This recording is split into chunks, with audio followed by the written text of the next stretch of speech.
Bonjour, bonjour à tous. C'est bon, ça marche. Donc oui, Anne Bernadou, donc je suis épidémiologiste à Santé publique France en région Nouvelle-Aquitaine. Faut le mettre plus près. Oui, là c'est mieux. C'est- et donc je vais appuyer. Donc je suis, on va dire, nouvellement référente sur la thématique du tabac pour la région Nouvelle-Aquitaine. Je suis accompagnée par ma collègue Laure Meurice qui est pas là aujourd'hui, mais qui est également référente sur cette thématique. Donc comme on vous l'a dit, donc je vais présenter les principaux indicateurs épidémiologiques tabac pour la région Nouvelle-Aquitaine.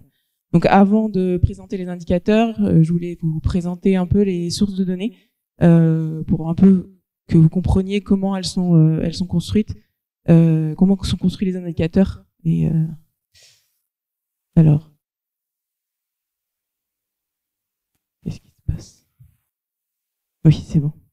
Donc les principales sources que l'on utilise en région Nouvelle-Aquitaine, ça va être les données du baromètre santé de Santé publique France, les données de l'enquête Escapade, une enquête sur les consommations, sur la santé et les consommations lors de la journée défense et citoyenneté qui est pilotée par le OFDT, les données de l'enquête nationale périnatale et les données du CEPIDC, donc les données de mortalité.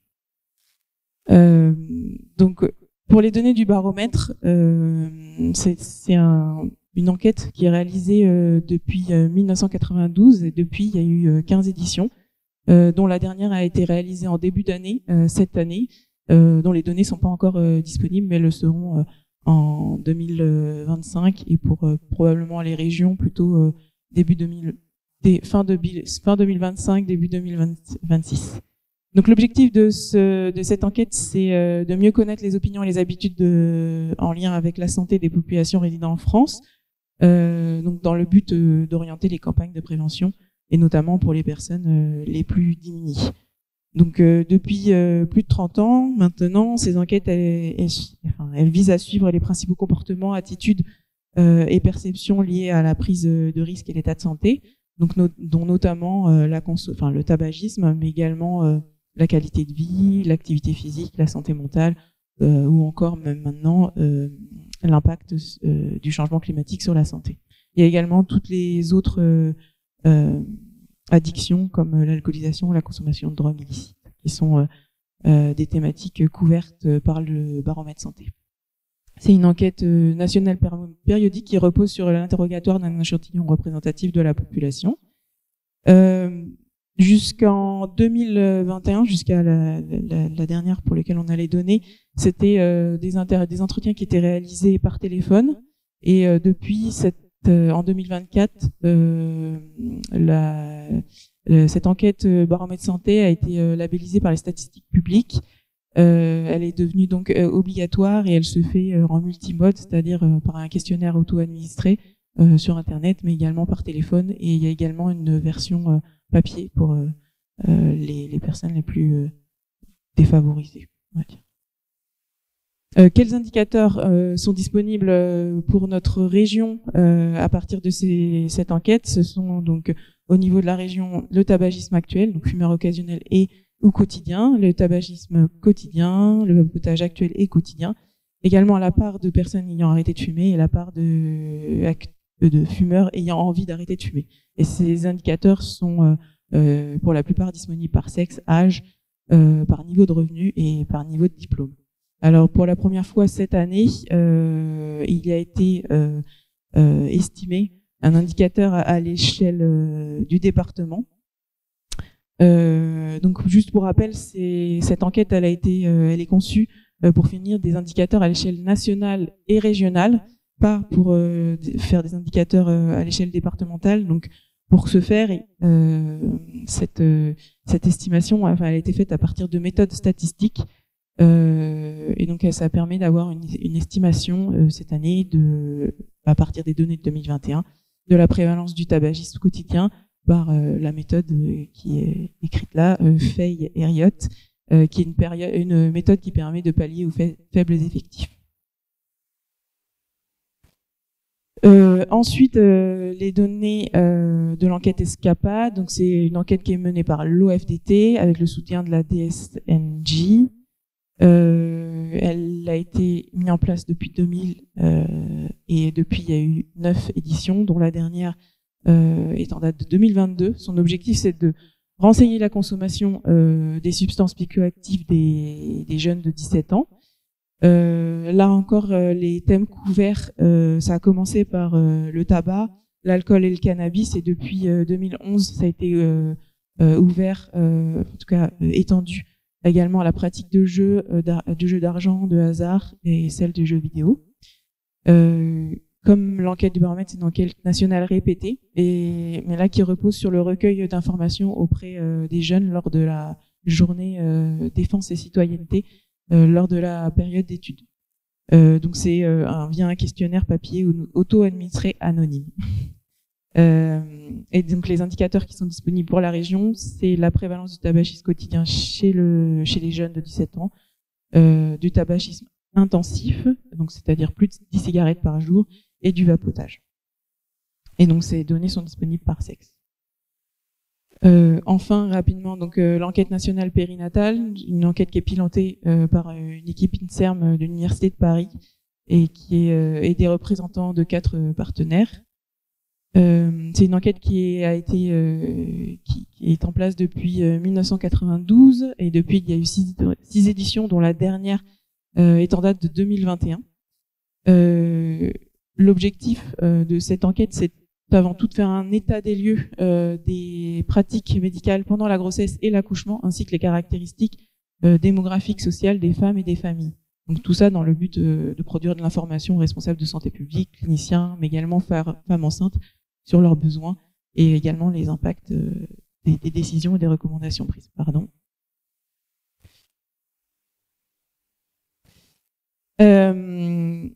Là, juste, c'est une enquête donc qui est nationale et qui repose sur le recueil d'informations sur un échantillon représentatif de naissance pendant une période donnée.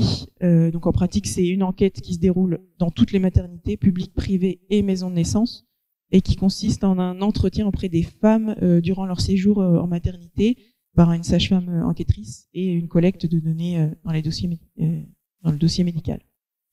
Et donc l'indicateur qui est disponible sur la consommation de tabac en région, ça va être la consommation de tabac chez les femmes enceintes au 3e trimestre, et ne sont pas encore disponibles pour l'instant, mais devraient l'être également la consommation de tabac avant la grossesse et la consommation et l'arrêt du tabac pendant la grossesse à l'échelle de la région. C'est disponible pour l'instant qu'à l'échelle nationale pour les données de 2021. Et enfin, les décès attribuables au tabac à partir des données du CEPIDC, donc des causes de décès du Centre d'épidémiologie et les causes médicales de décès. Donc c'est des estimations qui ont été réalisées par Santé publique France à 3 reprises, en 2015, 2016 et 2019, mais qui ne prennent en compte que les données de 2000 et les dernières jusqu'à les données de 2015. Donc l'objectif, c'est d'estimer les décès attribuables au tabagisme et d'observer les tendances depuis 2000. Donc j'ai mis en gros la méthode, mais c'est assez compliqué, mais en gros c'est basé sur une estimation qui combine à la fois les données de mortalité, également les taux de décès en fonction des maladies et des risques, des facteurs de risque associés au tabagisme. Et les indicateurs qui sont disponibles pour la région, ça va être la part attribuable du tabagisme parmi les décès toutes causes, hommes et femmes, le nombre de décès annuels au tabagisme pour chaque groupe de pathologie concernés par le tabac, et les causes de décès parmi les décès attribuables au tabagisme. Donc où en est-on en Nouvelle-Aquitaine? Donc maintenant je vais vous donner quelques chiffres juste pour vous dire que en juillet on a édité un bulletin à 4 pages qui récapitule toutes les données disponibles à ce jour. Donc voilà. Donc le tabagisme quotidien chez l'adulte de 18 à 75 ans, donc ce sont les données du baromètre en Nouvelle-Aquitaine, C'est à peu près 1 100 000 fumeurs quotidiens en Nouvelle-Aquitaine, soit un adulte sur 4. C'est plutôt comparable à ce qu'on observe au niveau national, à la fois chez les hommes et chez les femmes. Et comme on peut le voir sur la courbe, donc on observe depuis au moins les années 2000 une baisse significative de la prévalence des fumeurs quotidiens entre 2010 et 2021, et ça s'observe plus spécifiquement chez les femmes. Donc, si on s'intéresse un peu aux caractéristiques, donc on observe toujours des différences selon le sexe et l'âge, avec des hommes qui fumaient toujours plus que les femmes, donc 28% d'hommes versus 22% de femmes en 2021, et des jeunes, c'est ce qu'il y a sur les deux petites cartes, et les jeunes fumaient toujours plus que les personnes plus âgées. Donc on peut voir la courbe, voilà, les 18-45 ans, on est à plus de 30% de tabagisme quotidien, alors que on va être à 15% pour les 75 ans. Il y a également comme l'a dit tout à l'heure Erwan, des inégalités sociales importantes marquées pour le tabagisme, avec des prévalences du tabac quotidien qui sont significativement plus élevées chez les personnes avec des revenus plus modestes, qui ont des prévalences de 30%, et chez ceux avec un niveau de diplôme soit inférieur ou égal au bac.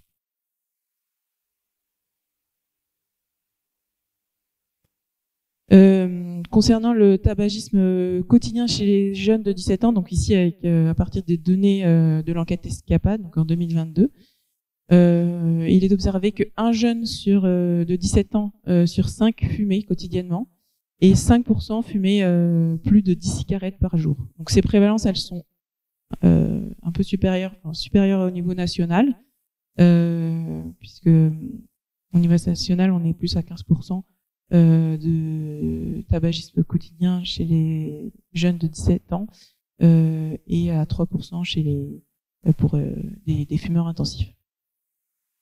Ce qu'on observe en Nouvelle-Aquitaine également, c'est qu'il y a autant de jeunes filles que de jeunes garçons qui fumaient. Oui. Ça va toujours dans le même sens, mais on observe une forte baisse de la consommation de tabac parmi les adolescents entre 2007 et 2022, avec une baisse de plus de 8 points, comme ce qui est également observé au niveau national. Concernant la consommation de tabac chez les femmes enceintes au 3e trimestre, donc l'enquête elle a été réalisée en 2021, donc ce sont plus de 13% des femmes qui déclaraient consommer du tabac au 3e trimestre de grossesse. C'est des chiffres qui est comparable au niveau national, et toujours un point positif, cette proportion elle a tendance à baisser. Donc elle est passée de presque 23% en 2016 à 13% en 2021. Donc ici les prévalences départementales qui ont été estimées avec la méthode Fay et Riot. Je vous ai mis la carte qui permet d'observer un peu les différences entre les départements. Et ce qu'on observe surtout pour la région, c'est que les prévalences elles sont les plus élevées en Dordogne, Lot-et-Garonne, Charente et également la Creuse. Sachant qu'il faut, voilà, c'est ce que je disais tout à l'heure, c'est des estimations, et que cette méthode elle a tendance à resserrer les prévalences vers la moyenne, c'est-à-dire que des prévalences qui vont être élevées ça risque de des prévalences qui sont peut-être sur ou sous-estimées si elles sont plus loin de la moyenne. Je ne sais pas si c'est très très clair, mais en tout cas vous avez le rapport complet qui vous permet de mieux comprendre si vous avez si vous posez des questions, vous pouvez venir me voir aussi après. Concernant le vapotage en Nouvelle-Aquitaine, donc chez l'adulte de 18 à 75 ans, donc en 2021, on était à 39% de personnes qui avaient déjà essayé l'e-cigarette, 5% qui en avaient un usage quotidien, on avait une prévalence qui était équivalente entre les hommes et les femmes, et on observe également que les personnes qui consomment le plus de l'âge, ce sont les personnes de 30 à 45 ans. Et chez les jeunes de 17 ans, on avait une prévalence plus élevée, puisqu'elle était de 61%, qui avaient déjà expérimenté la cigarette électronique. 6% en avaient un usage quotidien, et cette prévalence a été plus élevée chez les filles que chez les garçons. Pour les données par rapport à l'estimation des décès attribuables au tabagisme en Nouvelle-Aquitaine, donc c'est des données qui vont jusqu'aux années 2015, et donc on estimait à presque 8000 décès attribuables au tabagisme en Nouvelle-Aquitaine, soit 12% du total des décès de la région. Cette fraction de décès attribuables, elle était plus importante chez les hommes que chez les femmes, et elle est également plus importante chez les moins de 65 ans que chez les plus de 65 ans. Et les causes les plus fréquentes de décès liés au tabac, attribuables au tabagisme étaient les cancers. Donc vous pouvez le voir sur le petit. Donc c'était les cancers avec 62%, suivi des maladies cardiovasculaires à 23%, et ensuite vous aviez les maladies respiratoires chroniques et les maladies infectieuses. Donc là, je vais passer très vite, vu qu'on manque de temps et que c'était juste pour vous présenter rapidement l'intervention de marketing social Le Mois Sans Tabac, mais surtout son évaluation. Donc je vais pas revenir, je pense que vous êtes tous bien au courant. Donc voilà, c'est déployé ici par la Coréade, dont l'objectif est d'encourager les fumeurs à arrêter pendant 30 jours au cours du mois de novembre et à utiliser les outils d'aide à l'arrêt. Donc voilà, vous avez les chiffres de 2023, pas 2024, qui viennent juste de se terminer, qui ont été présentés par la Coréade. Et donc, ce que je voulais vous montrer, c'était l'évaluation de cette intervention. Donc, juste pour vous dire qu'elle se base sur les données du baromètre santé, qui ont été, cette variable, elle a été définie a priori. Il s'agissait de regarder, de s'intéresser aux tentatives d'arrêt. Alors attendez, je n'ai pas en tête exactement l'intitulé, mais la réalisation d'une tentative d'arrêt d'au moins 24 heures au dernier trimestre parmi les fumeurs au moment du lancement de l'opération. Et donc cet indicateur repose sur les données du baromètre santé. Et donc ce qu'il a été observé, c'est que de 2016 à 2017, donc on observait bien une augmentation des taux de tentatives d'arrêt au dernier trimestre, qui était, il y en avait aussi beaucoup qui étaient attribuables directement au mois sans tabac. Donc voilà, quelques chiffres. On est passé de 3% d'arrêt, de 3% de taux de tentative d'arrêt d'arrêt en 2016 à presque 4%. Ça s'est un peu stabilisé pour l'année 2000. Je vais pas présenter ici, mais vous avez également toutes les données sur cet article que je vous ai mis en bas de page. Et surtout, donc l'évaluation qui a été faite récemment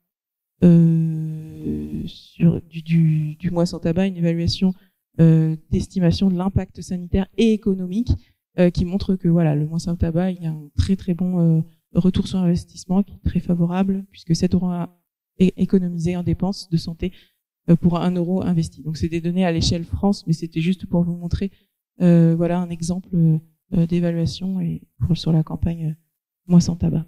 Donc c'est une campagne qui permettrait à l'horizon 2050 d'éviter des maladies, notamment les infections respiratoires basses et les troubles musculo-squelettiques, de gagner 107 000 années de vie, d'économiser environ 94 millions d'euros par an en dépenses en santé et d'augmenter l'emploi et la productivité au travail.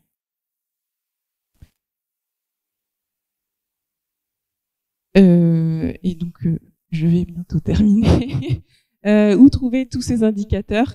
Alors, il y a 3 sites, on va dire les principaux. Géode, qui va être modernisé en début d'année et qui va porter le nom à partir de normalement février 2025, le nom de Odyssée, qui sera une plateforme qui sera beaucoup plus simple d'utilisation normalement que Géode si vous y êtes déjà allé. Et vous pouvez également trouver toutes les informations sur le site de Santé publique France, avec des publications à la fois nationales et régionales, également sur le site de l'OFDT. Et si vous avez des questions, si vous avez des besoins d'indicateurs, il ne faut pas hésiter également à nous solliciter à Santé publique France, donc soit sur notre BAL régionale, soit à nous en tant que référente. Donc juste quelques perspectives pour l'année à venir.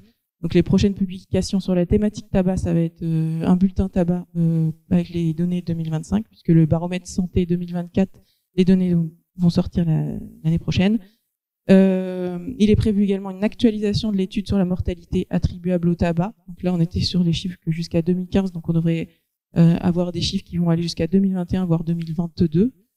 Donc sachant que également c'est un des 6 enjeux de Santé publique France, ça va être l'estimation du fardeau des maladies, donc GBD, le Global Burden of Disease,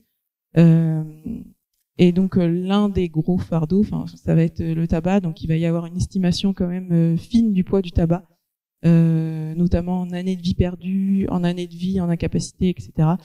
Et sur ces maladies, sur les maladies.